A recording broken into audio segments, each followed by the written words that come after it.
నువ్వు లక్ష్మీదేవి కళ్ళలోకి వచ్చినా లక్కపెడత కళ్ళలోకి వచ్చినా జరిగేది ఏమీ లేదండి. ఈ అజ్ఞానం వదిలిపెట్టండి. దుస్వప్నాలు సుస్వప్నాలు గంటల పంచాంగంలో ఉంటాయి. ఇవన్నీ చూడకూడదని పొరపాడైపోతుంది.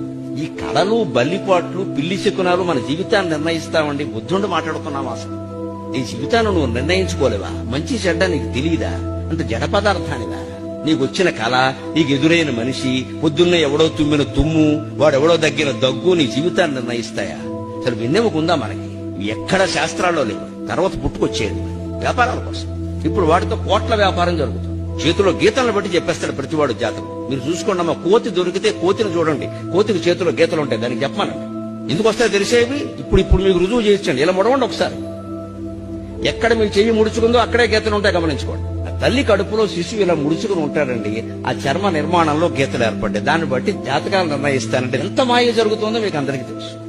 ఇక్కడ గుర్తులను బట్టి పిల్లలు ఉంటారట. ఈ గుర్తులను బట్టే ఇంకోటి గట్టిగా గెలుకుంటే ఇంకోటి పడతాడు. ఇప్పుడు 60 ఏళ్ళకి చెప్పేవాడు చెబుతాడమ్మా వాడికి డబ్బులు కావాలి, మనం పిచ్చి వదవలం కావాలి. మనకి బుర్ర లేదా? పూర్వకాలం వాళ్ళు నమ్మితే లేదు. నేను బాధతో ఎందుకు చెబుతున్నానంటే 25 ఏళ్ల పిల్లలు వీటిని నమ్ముతారండి. దేశం ఏమైపోవాలి?